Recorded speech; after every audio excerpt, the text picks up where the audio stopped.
बिस्मिल्लाहिर्रहमानिर्रहीम अस्सलाम वालेकुम डियर स्टूडेंट्स। आज हम कार्बोक्सिलिक एसिड्स के रिएक्शन स्टार्ट करेंगे। तो आपके सामने मैंने लिखा हुआ है कि कार्बोक्सिलिक एसिड्स के 3 टाइप्स के रिएक्शंस हो सकते हैं।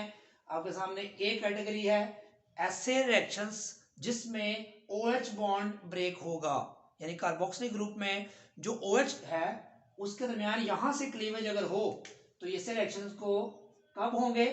जब कोई इलेक्ट्रोफाइल आएगा।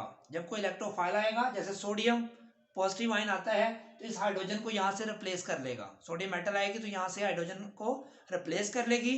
तो ऐसे रिएक्शंस को हम क्या बोलेंगे? Electrophilic substitution reaction. फिर दूसरी टाइप क्या है? जिसमें यहां से बॉन्ड ब्रेक होगा, CO बॉन्ड ब्रेक होगा। वो कब होगा? जब कोई न्यूक्लियोफाइल आएगा और इस कार्बन पर अटैक करेगा तो इस न्यूक्लियोफाइल को यहां से जाना पड़ेगा।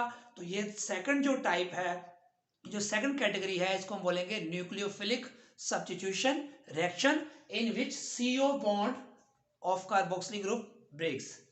और थर्ड टाइप कार्बोक्सिलिक एसिड के उन रिएक्शंस की है जिसमें पूरा कार्बोक्सिलिक ग्रुप इन्वॉल्व होगा, जिसकी तफसील हम बाद में डिस्कस करेंगे। तो पहले हम स्टार्ट करते हैं कि जो A टाइप है उसमें क्या होता है, जिसमें हमने कहा था इलेक्ट्रोफिलिक सब्स्टिट्यूशन रिएक्शन होंगे और उसको हम एसिड बेस रिएक्शन भी कहेंगे, और जिसमें हाइड्रोजन को किसी सोडियम या पोटेशियम मेटल आयन से हम रिप्लेस करेंगे। तो जैसे अगर आप देख सकते हैं कि कोई एसिड जो होता है उसकी निशानी क्या होती है या प्रॉपर्टी क्या होती है कि जब उसको वाटर में हम ऐड करते हैं तो वो पॉजिटिव और नेगेटिव आयन बनाता है। उसमें जो पॉजिटिव आयन है वो प्रोटॉन का होता है। तो यहाँ पे हाइड्रोजन यहाँ पे पॉजिटिव आयन बन गया और ये कार्बोक्सिलेट नेगेटिव आयन बन गया। जैसे HCl को पानी में आप ऐड करें तो क्लोराइड आयन बनता है नेगेटिव और हाइड्रोजन आयन पॉजिटिव। इसी तरह नाइट्रिक एसिड को पानी में आप ऐड करें तो पॉजिटिव आयन बन जाएगा और नाइट्रेट आयन बनेगा। इसी तरह बाकियों के बारे में भी आप जानते हैं। तो ये एक जनरल रिएक्शन लिखा हुआ है जिसमें ionisation of carboxylic acid show की हुई है कि जब कार्बोक्सिलिक एसिड को वाटर में ऐड करते हैं तो उसकी रिवर्सिबल आयनाइजेशन कैसे होती है? नेगेटिव आयन प्लस प्रोटॉन बनता है।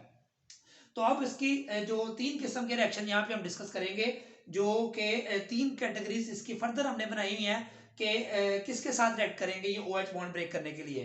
तो आपके सामने देखिए कार्बोक्सिलिक एसिड है, यहाँ पे मैंने इसको ब्लू कलर से शो किया है। हाइड्रोजन चूंकि इसने जाना है इसको ब्लैक कलर से शो किया है। और यहाँ पे सोडियम हाइड्रोक्साइड से इसको ट्रीट करेंगे। सोडियम हाइड्रोक्साइड एक स्ट्रॉन्ग बेस है तो इसके साथ, या पोटेशियम हाइड्रोक्साइड के साथ ट्रीट करेंगे। तो सोडियम जो है और ये बेस है, तो एसिड का काम होता है प्रोटॉन डोनेट करना और बेस का काम क्या होता है? OH आयन डोनेट करना। तो यहाँ पे इस डेफिनेशन की बुनियाद पर ये sodium hydroxide OH ion produce करेगा और ये carboxylic acid proton ion produce करेगा।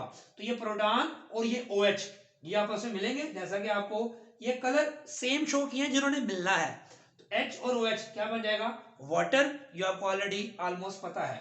और ये सोडियम H को यहां से रिप्लेस कर लेगा, जैसे मैंने यहां बताया था कि सोडियम इलेक्ट्रोफाइल है, हाइड्रोजन भी एक इलेक्ट्रोफाइल है, उसको रिप्लेस कर लेगा। तो हमारे पास ये sodium carboxylate, sodium salt of carboxylic acid बन जाएगा। अगर यहाँ पे आप मिथाइल ले ले, यहाँ भी मिथाइल ले ले, तो यहाँ पे मिथाइल और यहाँ पे मिथाइल आ जाएगा, तो ये सोडियम एसीटेट बन जाएगा या सोडियम एथेनोएट साल्ट बन जाएगा। तो ये बहुत ही आसान है, इसमें कोई मुश्किल बात नहीं है।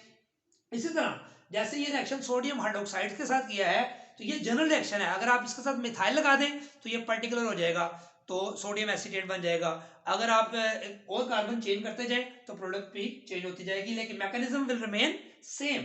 एच यहाँ इसने प्रोड्यूस करना है, OH से मिलेगा, साल्ट प्लस वाटर बनता है जब भी एसिड बेस रिएक्शन हो।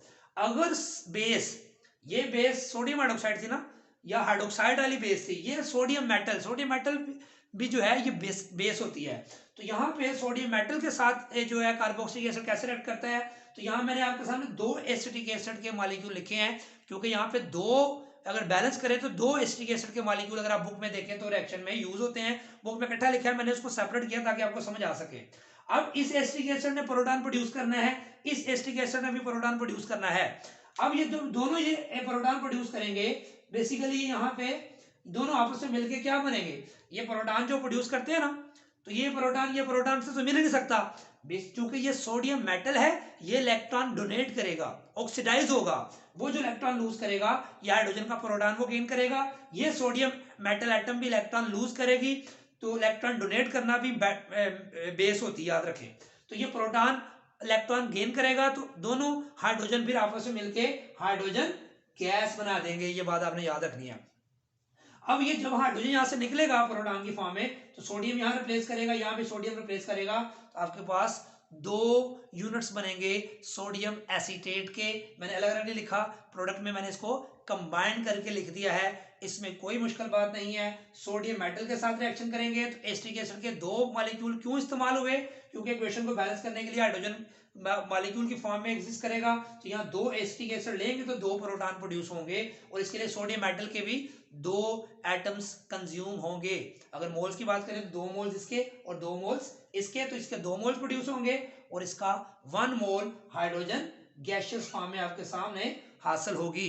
इसका स्क्रीनशॉट ले लें, फिर हम इसकी तीसरी टाइप के रिएक्शंस को डिस्कस करते हैं।